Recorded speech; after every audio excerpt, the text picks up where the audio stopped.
का हमारा उत्तराखंड में। बुलेटिन में उत्तराखंड से जुड़ी हर खबर आपको दिखाएंगे, लेकिन उससे पहले एक नजर हेडलाइंस की ओर।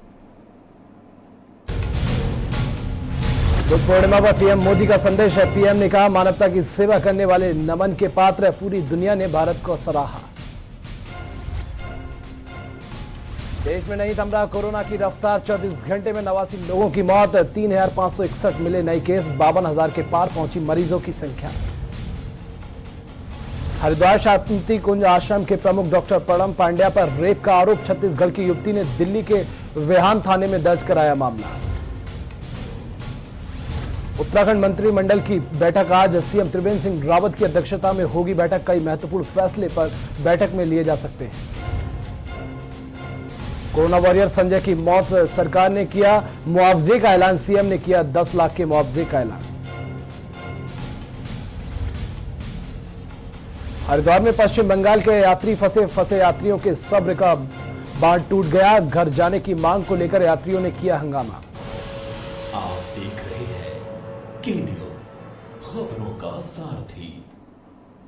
तो खबरों की शुरुआत करेंगे। दुनिया में जारी कोरोना वायरस के कहर के खिलाफ फ्रंट फुट पर लड़ाई लड़ रहे कोरोना वॉरियर्स का आज दुनिया सम्मान कर रही है। इसी के तहत आज बुद्ध पूर्णिमा के अवसर पर एक वर्चुअल कार्यक्रम का आयोजन हुआ, जिसमें दुनिया के कई बड़े नेता शामिल हुए। प्रधानमंत्री नरेंद्र मोदी ने इस कार्यक्रम को संबोधित किया। पीएम बोले कि भगवान बुद्ध ने दुनिया को सेवा करने का संदेश दिया है। प्रधानमंत्री नरेंद्र मोदी ने कहा कि इस बार परिस्थितियां अलग हैं, दुनिया मुश्किल वक्त से गुजर रही है। आपके बीच आना मेरे लिए सौभाग्य होता है, लेकिन मौजूदा स्थिति इसकी इजाजत नहीं देती है। भारत आज बुद्ध के कदमों पर चलकर हर किसी की मदद कर रहा है, फिर चाहे वो देश हो या फिर विदेश में। इस दौरान लाभ हानि को नहीं देखा जा रहा है। विश्व भर में फैले भगवान बुद्ध के अनुयायियों को बुद्ध पूर्णिमा की, बैसाख उत्सव की बहुत बहुत शुभकामनाएं। ये मेरा सौभाग्य है कि मुझे पहले भी इस पवित्र दिन पर आपसे मिलने, आप सभी से आशीर्वाद लेने का अवसर मिलता रहा है। 2015 और 2018 में दिल्ली में और साल 2017 में कोलंबो में मुझे इस कार्यक्रम से जुड़ने का, आपके बीच आने का मौका मिला था।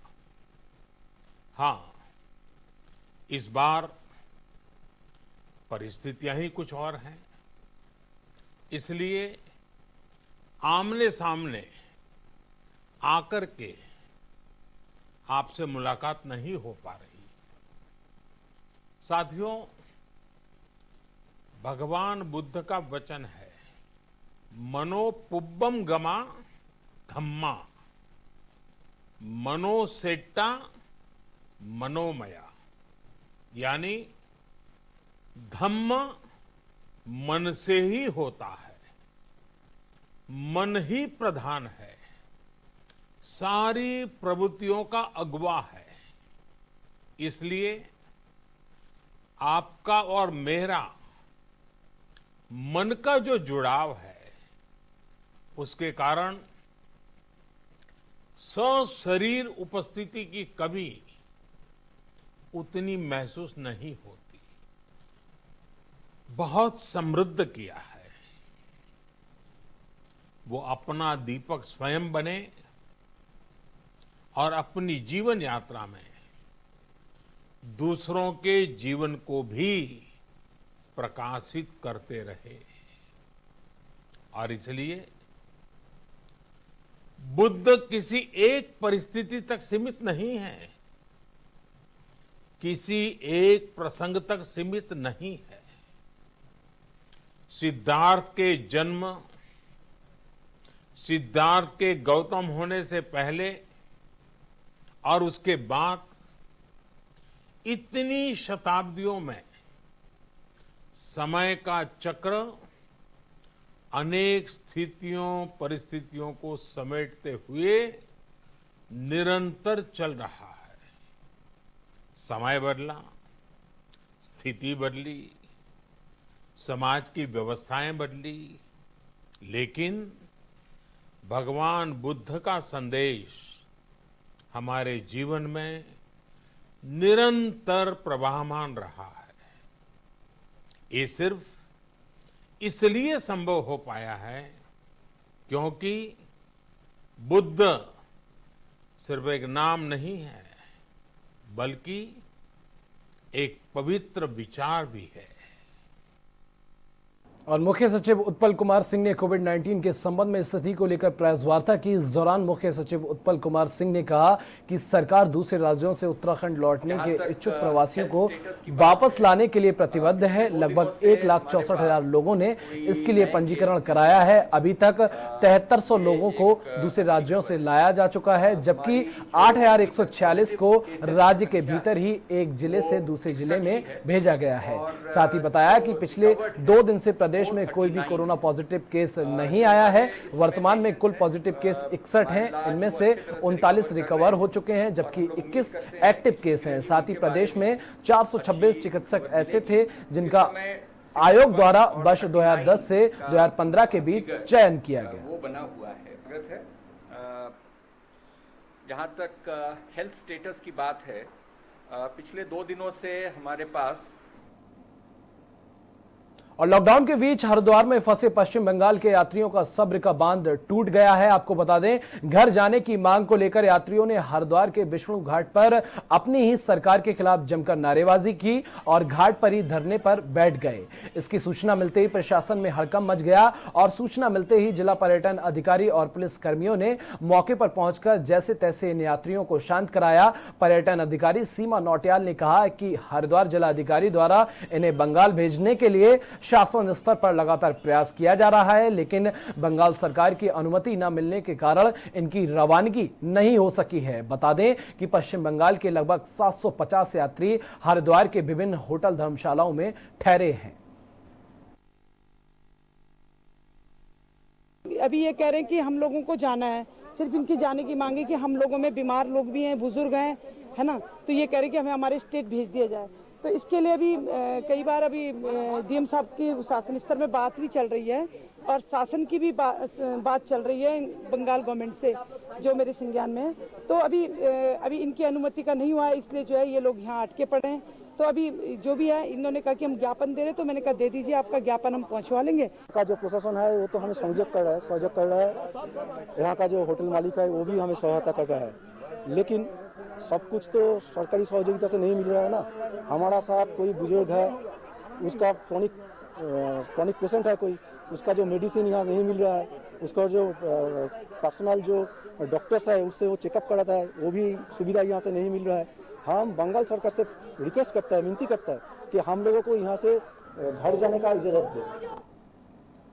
कोरोना वायरस संक्रमण के बीच पूर्णतया सील हुई केशवपुरी बस्ती और राजीव नगर एक माह बाद प्रतिबंधित क्षेत्र से मुक्त हो गई, तो एक माह तक हजारों की आबादी के खानपान एवं अन्य जरूरत की सहायता करने वाले योद्धाओं का जनता ने फूल मालाओं के साथ स्वागत किया। बता दें कि पूर्णतया प्रतिबंधित क्षेत्र हो जाने के कारण हजारों की आबादी वाली इस बस्ती में एकदम से व्यवस्था बनाना प्रशासन और पुलिस के लिए एक चुनौती से कम नहीं था, लेकिन तहसील प्रशासन और पुलिस ने दिन रात एक कर इस बस्ती के निवासियों को किसी भी तरह की कोई परेशानी नहीं आने दी। साथ ही एक माह तक बिना कोई परवाह किए पुलिस प्रशासन द्वारा पूरे सेवा भाव व लगन के साथ जो कार्य किया गया वह वाकई काबिल तारीफ है। पीछे हो जाओ, थोड़ा फोटो वायरल होगी, फिर दिक्कत हो जाएगी। मुल्तान नाम का वो पॉजिटिव पाया गया था। उसके पॉजिटिव पाए जाने के कारण उसके जो जितने फैमिली मेंबर थे सबको क्वारंटीन किया गया और पूरी बस्ती को आइसोलेशन में रखा गया।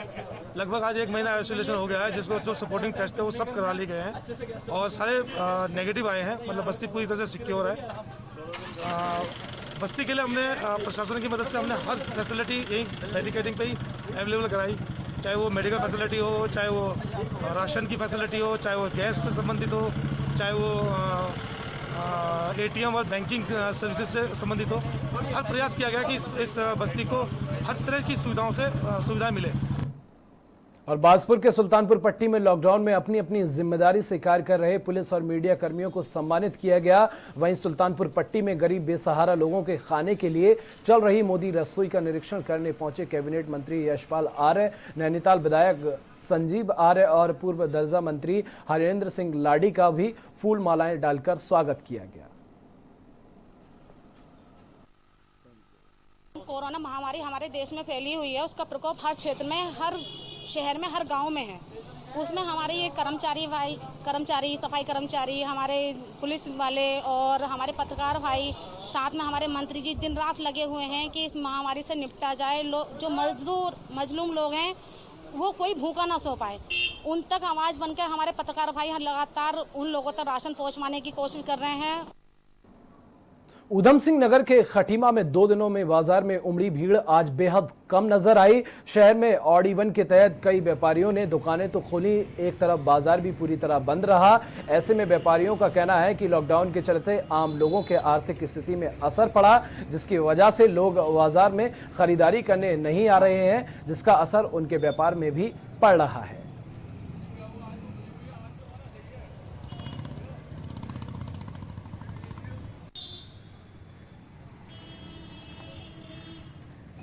थ्री में जो दुकानें खुल रही थी 2 दिन तो ग्राहकों की अच्छी खासी भीड़ आई, लेकिन आज तीसरे दिन ग्राहकों की बिल्कुल ऐसी हो रही है कि जैसे ग्राहक बिल्कुल नज़र ही नहीं आ रहा है मार्केट में, जैसे कि लॉकडाउन 3 में लॉकडाउन हो ही गया है। इसी प्रकार से हर दुकानदार खाली बैठा हुआ है, बिल्कुल भी बिक्री नहीं हो रही है और सड़कें बिल्कुल सूनी हैं। और नैनीताल के तलीताल में एक नेपाली मूल के निवासी 45 वर्षीय बहादुर सिंह की टैक्सी स्टैंड के समीप 100 फीट नीचे बने सेल टैक्स ऑफिस की सीढ़ियों में गिरने से मौत हो गई। साथियों की सूचना पर मौके पर पहुंची तलीताल पुलिस ने लोगों की मदद से बहादुर सिंह को बीडी पांडे चिकित्सालय लाया गया, जहां डॉक्टरों ने उसे मृत घोषित कर दिया। पुलिस ने शव का पंचनामा भरकर शव को पोस्टमार्टम के लिए भेज दिया है।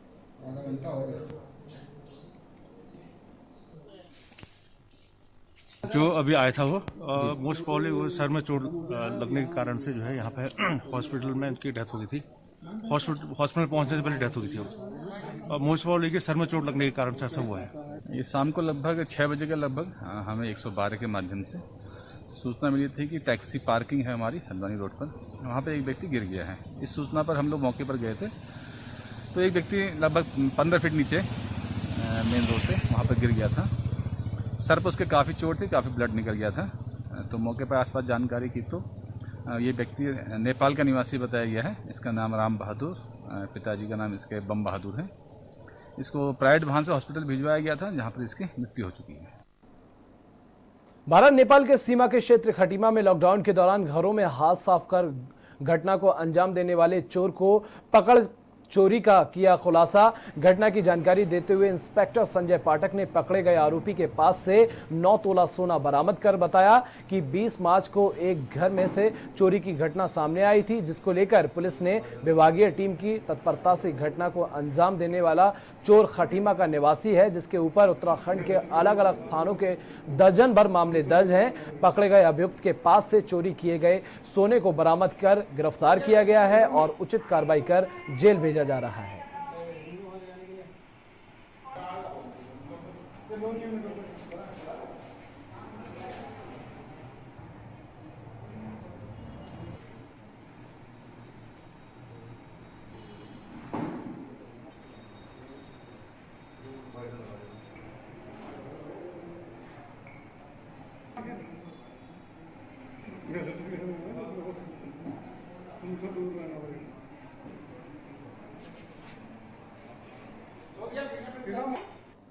और बागेश्वर जिलाधिकारी रंजना राजगुरु के निर्देशन में लॉकडाउन अवधि में बाहरी राज्यों से जनपद में आने वाले प्रवासियों को होम क्वारंटीन किए जाने, उन्हें उनके गंतव्य तक पहुंचाने और चिकित्सकीय परीक्षण कराने आदि के संबंध में अपर जिलाधिकारी राहुल कुमार गोयल ने बिलौना बस अड्डे में संबंधित अधिकारियों के साथ एक आवश्यक बैठक की। बैठक में अपर जिलाधिकारी ने संबंधित अधिकारियों से कहा कि बाहरी राज्यों से जनपद में आने वाले व्यक्तियों के लिए जिलाधिकारी द्वारा जिन अधिकारियों को जो जिम्मेदारी एवं दायित्व सौंपे गए हैं, वे अपने दायित्वों को निर्वहन संवेदनशील होकर सतर्कता के साथ करें। इसमें किसी भी प्रकार की लापरवाही न बरती जाए।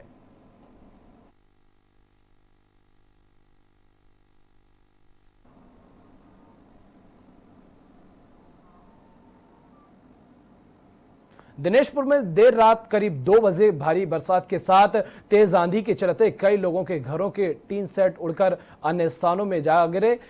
तेज आंधी के चलते कई पेड़ टूटकर गिर गए। सबसे ज्यादा नुकसान आम के बगीचों में हुआ, जहां आम का फसल आंधी के चलते गिर गया। आपको बता दें, इसके अलावा लीची की फसल में भी भारी नुकसान हुआ है। इस दौरान स्थानीय लोगों के द्वारा शासन प्रशासन से मुआवजे की मांग की जा रही है। टीने का चादर,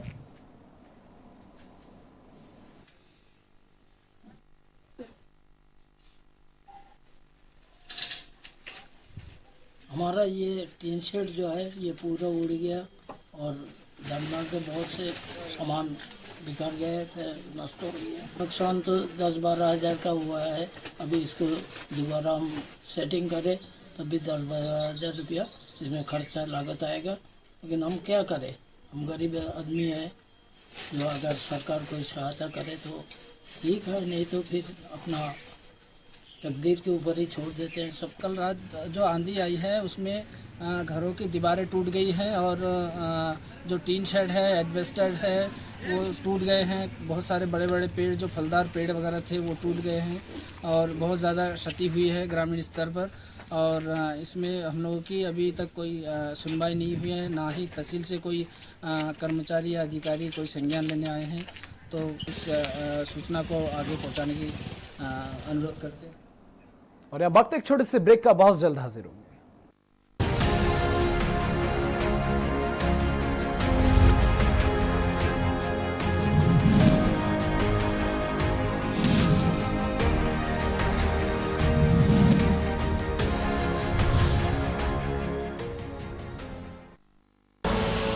आप देख रहे हैं के न्यूज, खबरों का सारथी।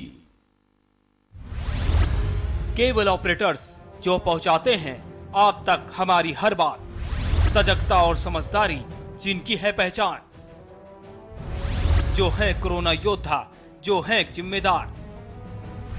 इन कोरोना योद्धाओं को के न्यूज का सलाम। आप हैं तो हम हैं, आपके बिना हम कुछ नहीं। देश भर के केबल ऑपरेटर्स कोरोना योद्धाओं का के न्यूज की तरफ से हार्दिक अभिनंदन।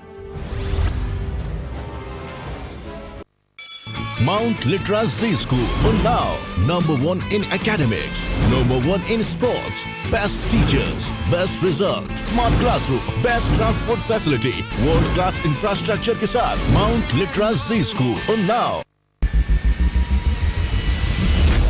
कोरोना संकट के पल पल की अपडेट आप तक पहुंचा रहे हैं 100 कोरोना योद्धा।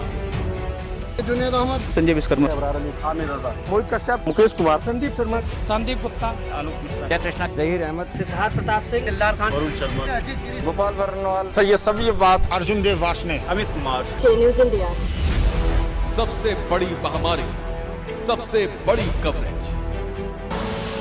आप देख रहे हैं के न्यूज, खबरों का सारथी।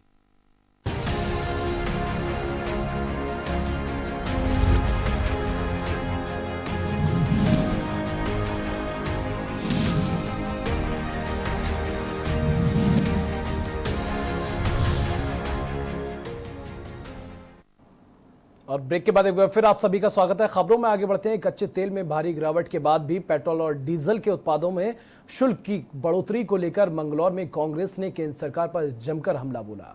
कांग्रेस विधायक काजी निजामुद्दीन ने केंद्र सरकार पर जनता को लूटने का आरोप लगाया। इस दौरान उन्होंने कहा कि केंद्र सरकार पेट्रोल डीजल के मूल्य में बढ़ोतरी कर खुद की जेब भरने में लगी है।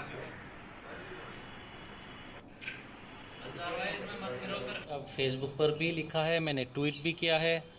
और अभी 13 रुपये डीजल पर और 10 रुपये पेट्रोल पर केंद्र सरकार ने केंद्रीय टैक्सेस बढ़ाए हैं। पूरी दुनिया में कच्चा तेल सस्ता हुआ और सस्ता इतना सस्ता नहीं हुआ। पहली बार इतिहास में ऐसा हुआ कि कच्चे तेल की कीमत ऐसी हुई कि ज़ीरो से नीचे, यानी आप उसे ले जाइए, ले जाने के भी, ट्रांसपोर्टेशन के भी पैसे कंपनियां दे रही हैं। तो ऐसी स्थिति में भारत में कच्चे तेल की कीमतें गिरने के बावजूद जो डीजल और पेट्रोल है उस पर लगातार कीमत वही बनी हुई है जो कि अब से 20-25 साल पुरानी कीमतों के बराबर होनी चाहिए थी। तो अब ये तो भारत सरकार इस समय ये लूट पर उतारू है, मैं शब्द लूट का प्रयोग कर रहा हूँ, लूट पर उतारू है। और कोरोना संक्रमण को लेकर बनाए गए आरोग्य सेतु मोबाइल ऐप में सितारगंज में एक कोरोना पॉजिटिव मरीज के 1 किलोमीटर के दायरे में दिखाए जाने से स्वास्थ्य विभाग और प्रशासन में हड़कंप मच गया।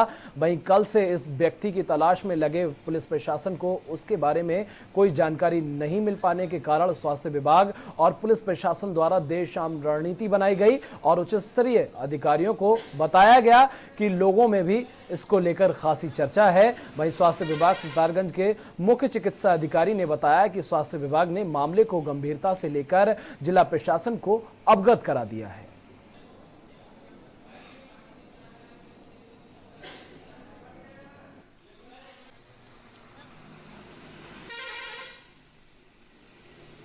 सितारगंज क्षेत्र में एक व्यक्ति कोविड-19 पॉजिटिव दर्शाया जा रहा है, जिसमें कि कभी उसकी जो डिस्टेंस है वो 500 मीटर, कभी 1 किलोमीटर के दायरे में उसकी उपस्थिति उसमें शो हो रही है।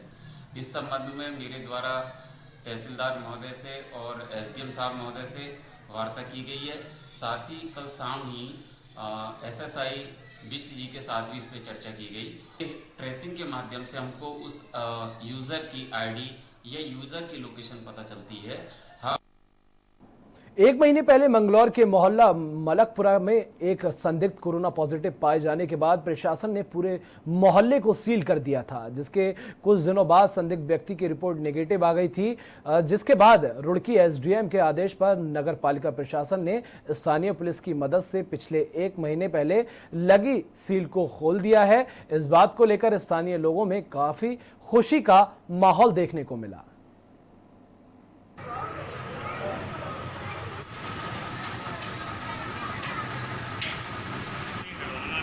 क्योंकि रमज़ान चल रहा है, बहुत लोग परेशान थे। रात को शहरी में उठने के बाद भी परेशान थे, उससे गोला छूटने के टाइम जब अफ्तारी का टाइम होता था तब भी परेशान थे, और आने जाने में वैसे भी परेशानी थी। लेकिन जो आज खुशी हो रही इसके खुलने से, मैं तहे से प्रशासन का, जिन लोगों ने इसमें सहायता की खोलने में, जिन्होंने हमें यहाँ से खोल के राहत दी, उन सब का शुक्रिया अदा करना। मलकपुरा में एक संदिग्ध व्यक्ति कोरोना संबंधी मिला था, तो उसके चलते ये पूरा मोहल्ला हम लोगों ने सीज कर दिया था।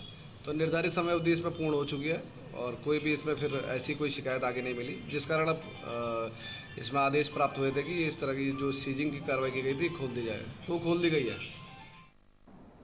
और लॉकडाउन के तीसरे चरण में शासन के दिशा निर्देशों के बाद पुलिस प्रशासन और व्यापार मंडल की एक बैठक के बाद दिनेशपुर नगर क्षेत्र में ध्वनि यंत्र के माध्यम से नगर क्षेत्र में सोशल डिस्टेंस और शासन प्रशासन निर्देश का पालन करने के लिए रानी यंत्र को नगर क्षेत्र में घुमाया गया। साथ ही व्यापार मंडल के कार्यकर्ता पुलिस प्रशासन के द्वारा नगर क्षेत्र को 2 पार्टों में बांट दिया गया। साथ ही पार्ट 1 की सारी दुकानें खुली रहेंगी, तो दूसरी ओर पार्ट 2 की दुकानें बंद रहेंगी। वहीं पार्ट 2 की दुकानें दूसरे दिन खुलेंगी और पार्ट 1 की दुकानें बंद रहेंगी। दाहिनी तरफ की दुकानें आज व बाईं तरफ की दुकानें कल सम व विषम के रूप में खुलेंगी। प्रतिदिन ये भूमि व्यापार मंडल और पुलिस प्रशासन में जो वार्ता हुई, उसमें निर्णय लिया गया कि आज जो मुख्य बिंदु बनाया गया है, दिनेशपुर थाने को बनाया गया। थाने से बाजार खोलने की शुरुआत की गई। थाने से जो राइट साइड की दुकानें वो आज खोली जा रही हैं और कल लेफ्ट साइड की दुकानें खोली जाएंगी। लॉकडाउन लागू होने के बाद से विभिन्न राज्यों के प्रवासी मजदूरों अब कार्य नहीं मिलने के कारण घरों को जाने के लिए तैयार हो गए हैं। बेरीनाग तहसील क्षेत्र में कार्य करने वाले प्रवासी बिहारी मजदूर सैकड़ों की संख्या में तहसील कार्यालय में पहुंच गए, जहां पर उन्होंने प्रशासन से घर भिजवाने की व्यवस्था करने की मांग करने के साथ ही यहां पर काम नहीं होने से हो रही परेशानी से अवगत कराया और कहा कि यदि बिहार की सरकार हमारे घर आने की व्यवस्था नहीं करती है तो 3 दिन के बाद पैदल ही बिहार के लिए निकल जाएंगे। साथ ही बिहार की नीतीश सरकार से घर आने की व्यवस्था भी करने की मांग की। नायब तहसीलदार पंकज चंदोला ने उन्हें समझाया कि यहां पर रह रहे किसी मजदूर को कोई परेशानी नहीं होगी।